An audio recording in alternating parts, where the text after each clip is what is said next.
자, 제가 뭐 급하게 이제 2부를 맞춰서 좀 불만이 계실 텐데 이게 다름이 아니라 배터리가 깜빡깜빡하는 소리가 들려서 제가 부득이하게 수업을 마무리했어요. 자, 이어서 3부 해볼게요.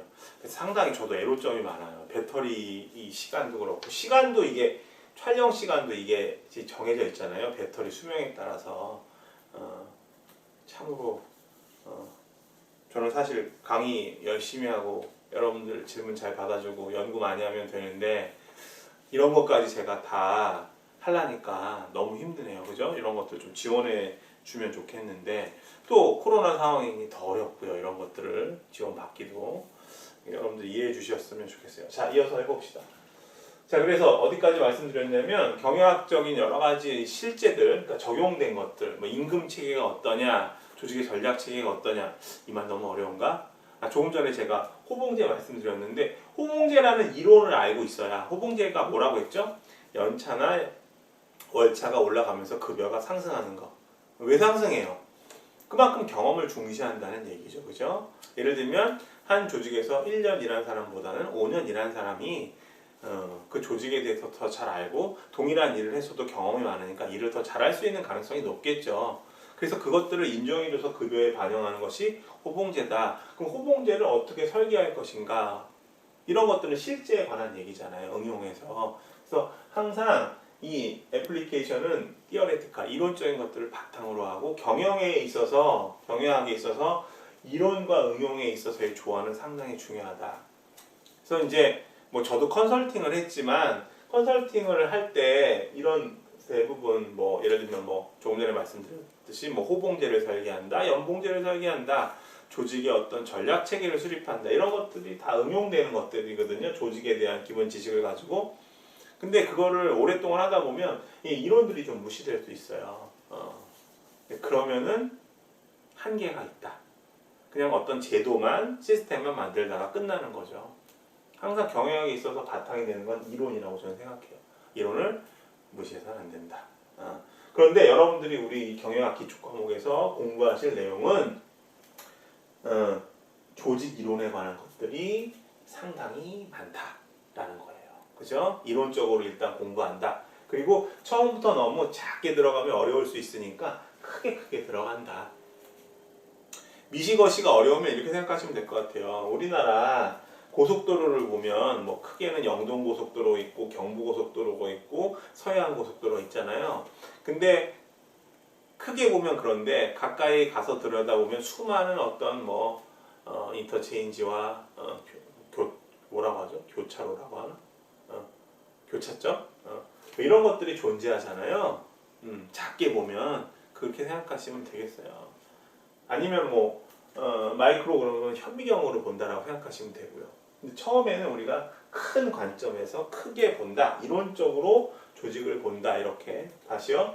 이론적으로 큰 관점에서 이 거시적 관점이죠. 조직을 본다라고 보시면 되겠어요. 자, 그래서 어떤 게 있냐면 첫 번째로 가장 중요한 게 여기 A라고 쓰자. 여기 2번이라고 씁니다. 글씨를 제가 잘 써볼게요.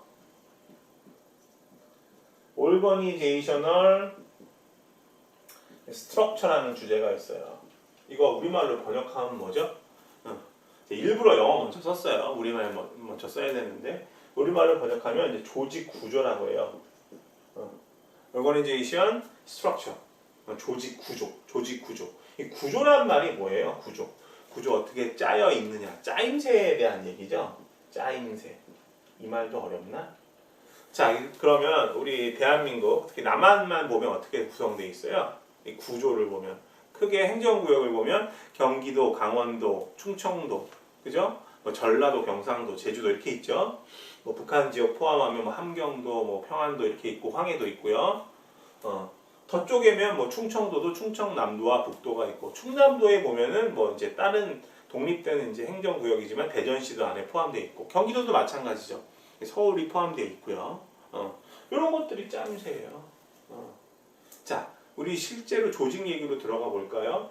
LG 그러면 LG 우리가 뒤에다 보통 이런 말 많이 쓰죠. LG 그룹 LG 그룹이라는 말을 과거 한 20년 전만 해도 많이 썼는데 지금은 이제 LG 계열사라는 말을 더 많이 쓰거든요. LG 관련 계열사 혹은 뭐 LG의 사업 영역 뭐 이런 말을 쓰는데 LG 같은 경우 어떻게 구성되어 있니? 그러면 얼핏 제가 떠오르는 거 보면 LG는 여러분들이 즐겨 쓰는 LG 그 여러 가지 LG에서 나오는 비누, 치약 이런 거 있잖아요. 그죠? 여러분들 치약 중에서 가장 많이 쓰는 거 어떤 거 있어요? 치약 중에서 제가 많이 쓸 것 같은 치약 주겸 치약 그죠? 할아버지 할머니들이 많이 쓰는 그런 치약 그죠? 주겸 치약 같은 경우는 LG에서 나오는데 LG 어느 계열사예요? LG 또 안 나온다. 보드마카도 제가 좀 더 구입을 할게요. LG 생활 건강이라는 데서 이 제품이 만들어지는 거거든요. LG 계열사 중에 계열사도 한번 써보자. 주겸 치약, 그죠? 그 다음에 여러분들 뭐 많이 쓰는 뭐 요새 뭐 가전 제품 그러면 LG 제품 좋다고 하잖아요. 그러면 뭐 LG 뭐 건조기 유명하죠. 건조기. LG 어디예요? LG 전자에서 나온 거잖아요. LG 전자, 그죠? 그 다음에 이제 요새 자동차에 배터리 많이 들어가죠. 배터리를 많이 생산하는 LG화학, 그죠? 배터리, 배터리라고 씁시다. 이런 것들이 LG의 어떤 짜임새잖아요. 구조. LG는 계열사들이 어떻게 구성되어 있니? 크게 뭐 다른 사업 영역도 있지만 화학, 그 다음에 생활 건강, 그래서 화장품 같은 것도 나오죠. 제가 뭐 주겸치약 얘기했는데 그리고 뭐 전자제품이 있어요. LG전자 이런 것들이 구조예요. 그리고 또 깊이 들어가 보면 LG전자는 어떻게 구성되어 있니? 이런 얘기도 할 수 있겠죠. LG전자는 어떻게 구성되어 있니? LG전자는 뭐 어떤 제품이 있어요? 가전제품도 있고, 그죠? 세탁기하고 냉장고 유명하고, 그죠? 그 다음에 뭐 영상 가전 쪽에는 뭐 TV도 있고, TV만 생산하는 쪽을 우리가 무슨 사업부라는 말을 쓰거든요. 용어 하나 나왔으니까 적어보자. 이것도 이제 우리 뒤에 3장쯤에서 공부할 텐데 잠깐 나오는 거니까 공부해 봅시다. 디비저널 스트럭처라고 우리가 우리말로 얘기하면 사업부 구조라는 말, 앞에 조직이라는 말이 생략돼 있겠죠. 무슨 얘기를 하는 거냐면 LG전자 같은 경우에는 사업부 조직 구조예요. 그러니까 사업을 어떻게 LG 계열사들은 어떻게 구성되어 있니? 구조를 봤더니 화학, LG전자, 그다음에 LG생활건강 뭐 이런 식으로 사업 영역이 있는데 그 중에서 LG전자는 어떠니? 봤더니 사업 조직 구조가 사업부로 구성된 조직 구조다. 그래서 어떤 A라는 사업부에서는 TV만 생산하고 뭐 빔 프로젝트 같은 것도 같이 생산할 수 있겠죠. 그리고 어떤 사업부에서는 세탁기하고 냉장고만 생산하고 어떤 사업부에서는 LG 에어컨 유명하잖아요. 휘센이라는 브랜드 휘센 제품을 생산한다. 그리고 요새 이제 LG전자가 밀고 있는 사업 영역 주방가전 있죠. 주방가전 그죠? 주방가전 쪽도 상당히 중요한 어떤 이슈를 떠오르고 있는데 그쪽 사업 영역도 있다. 사업부로 구성되어 있네. 사업부로 짜여져 있네. 그래서 우리가 사업부를 우리가 디비전이라고 해요. 사업부를 우리말로 디비전. 그래서 디비저널 스트럭처 그러면 사업부 구조라고 이야기를 한다. 이런 것들이 조직 구조다라고 보시면 돼요. 좀 많이 깊이 들어왔는데 조직 이론에서 중요한 이슈 중에 하나가 실제로 조직 구조가 어떻게 구성되어 있는가. 자, 다시 얘기하면 짜임새를 이야기하는 것이다. 지금 상당히 큰 내용들을 짧게 설명하려고 하니까 쉽지는 않은데 이런 내용들은 잘 기억하세요. 제가 앞에서 공부했던 것들이 뒤에서 많이 나오거든요. 연결되고. 그리고 제가 뒤로 가면 이거 앞에서 설명했었죠 라는 얘기를 했을 때 여러분들 머릿속에 많이 떠오르면 수업 시간에 잘 들은 거예요. 그러니까 3장 공부할 때 우리 처음에 우리 강의 첫날에 이야기했었는데 사업부 조직구조 기억나세요? 그러면 기억나는 친구들은 공부 열심히 한 거죠. 열심히 듣고. 제가 이게 오프라인 수업 때 같으면 되게 재미나게 이야기를 하는데 이런 부분도 이걸 여러분들을 체크할 수 없으니 상당히 좀 답답해요. 자, 그래서 첫 번째 주제 이제 조직 이론에서 가장 핵심적으로 우리가 다뤄볼 게 조직 구조에 대한 거고, 두 번째는 어떤 것이 있냐면은 B라고 쓸게요. 바로.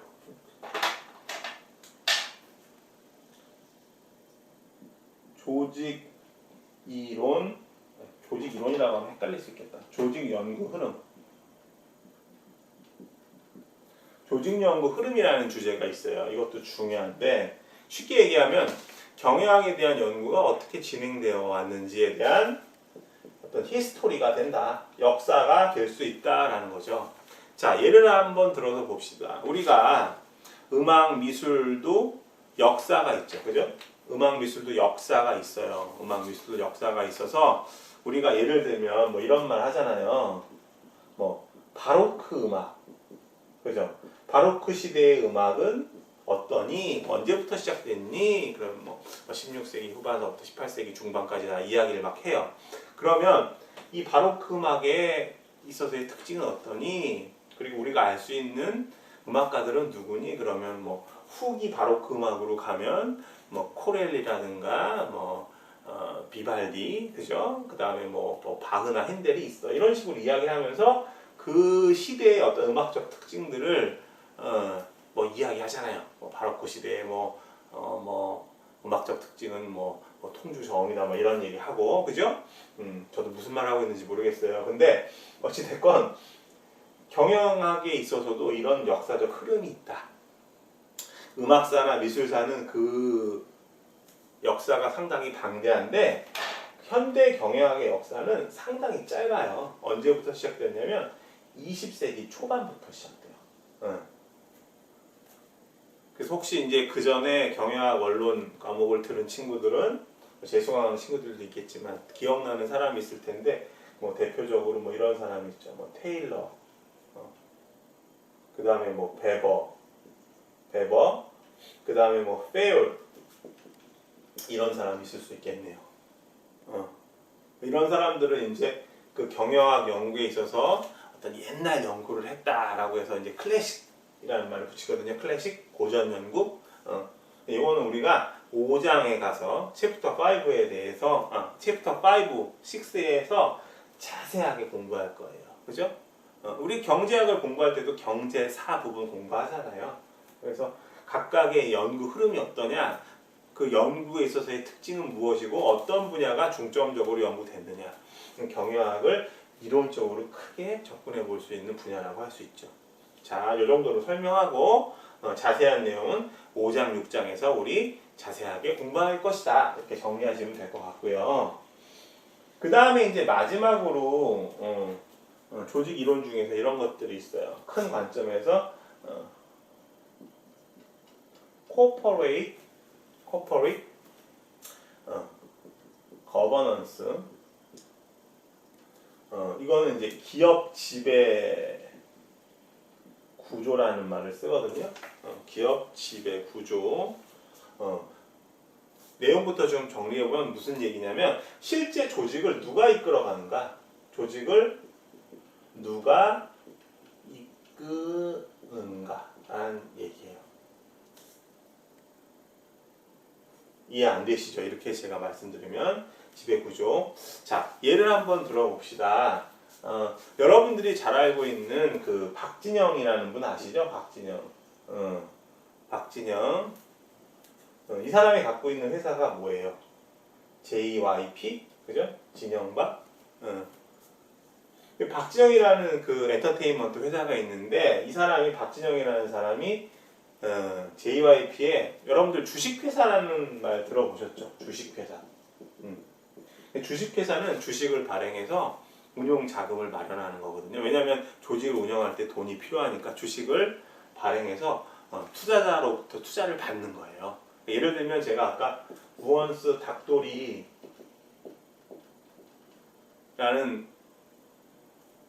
음식점을 차려서 이걸 주식회사로 제가 회사 형태를 만들 수 있거든요.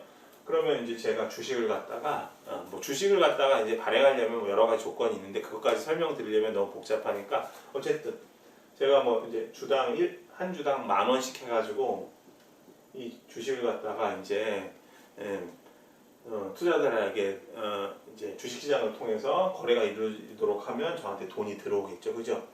박진영 같은 경우 그 JYP의 주식을 한 70% 정도 갖고 있거든요. 제가 알기로는 박진영이 실제로 운영을 안 하는 것 같아요. 그러니까 실제로 JYP라는 회사를 자기가 이끌어가지는 않은 것 같아요. 주식은 소유하고 있지만.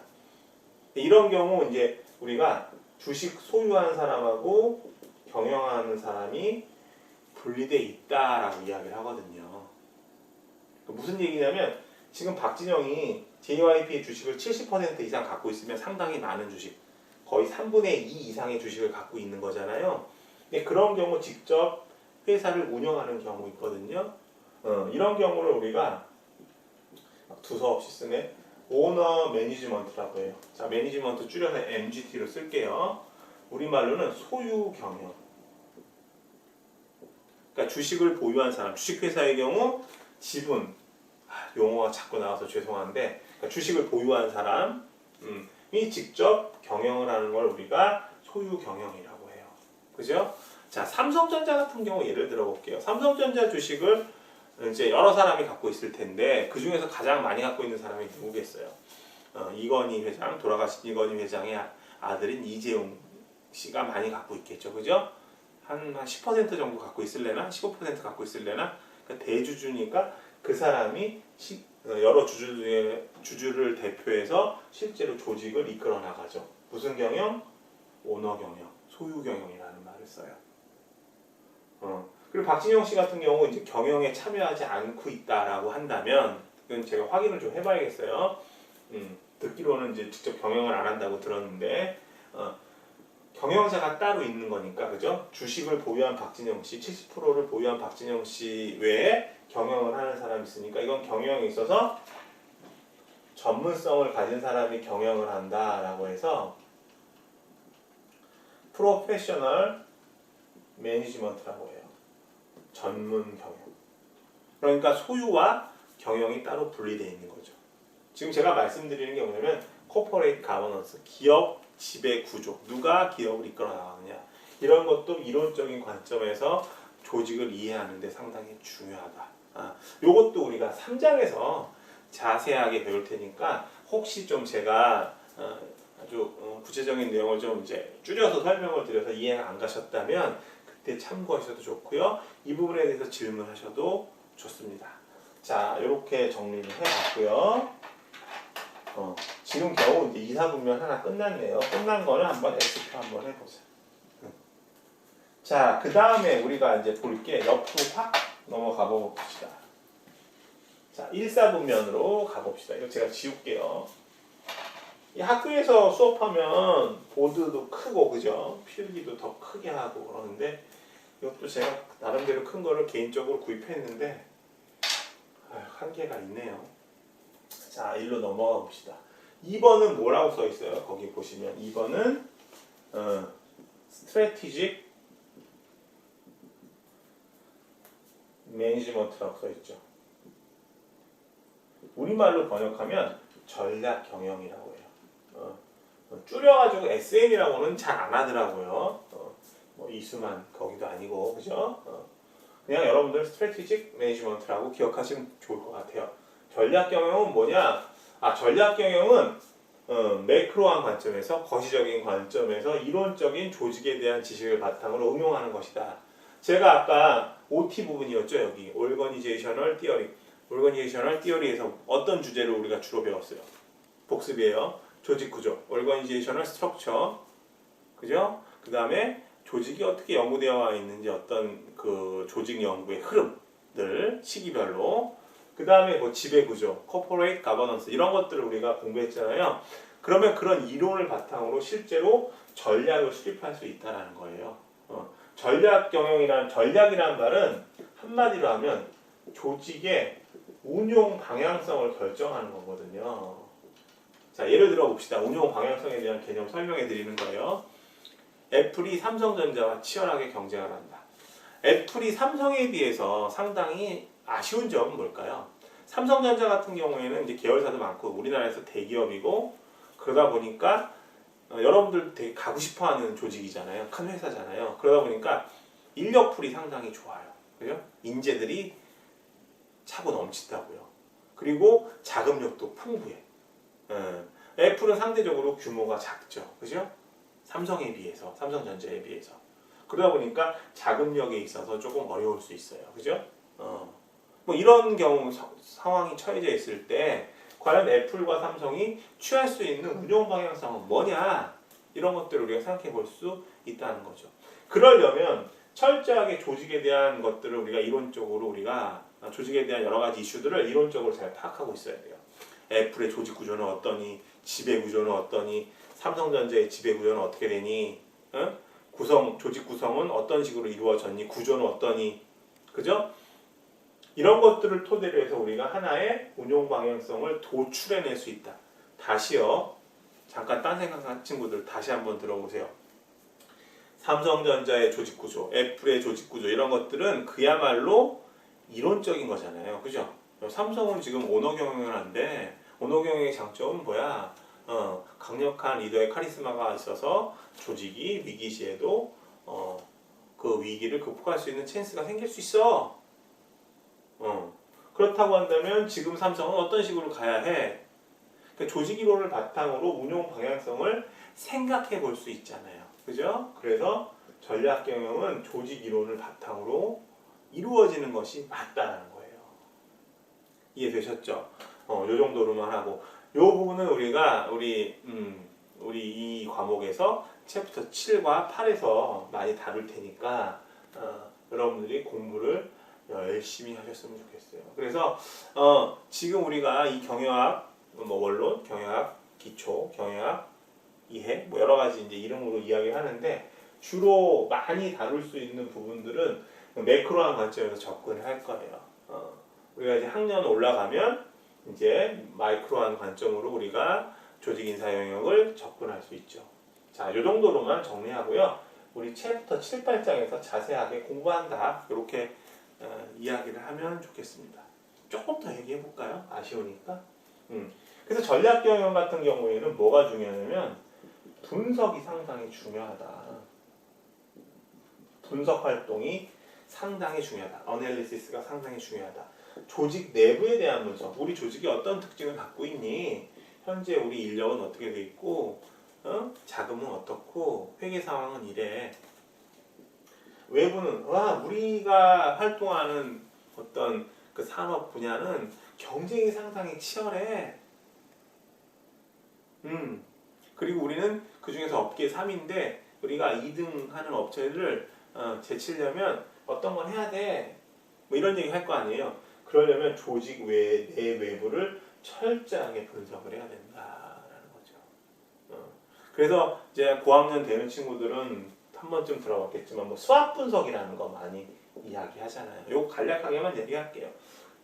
조직 내부의 스트렝스 강점, 위크니스 약점. 조직 내부에 관한 얘기고, 그 다음에 환경, 외부, 조직 외부에 있어서의 opportunity, 기회 요인과 threat, 위험 요인이 뭐냐라는 거, 외부 분석을 할 수 있는 도구죠. 이런 것들에 대한 여러 가지 이슈들을 우리가 공부한다라는 거죠. 오케이? 전략에 관한 것들을 우리가 공부할 때 이론적인 것들을 항상 바탕으로 해요. 조직 이론에서. 근데 전략에 대한 전략 수립을 위해서 전략 수립을 위한 이론도 또 있어요. 그죠? 어떻게 보면 이 말씀은 괜히 드린 것 같아요. 헷갈릴 수 있으니까. 자, 어찌됐건 1사분면은 이렇게 끝내기로 하고요. 이게 지금 조직인사 영역을 아울러서 우리가 말씀을 드리는 거라 이게 쉽지는 않습니다. 자, 3부는 이렇게 마치고요. 이어서 4부 들어가도록 하겠습니다.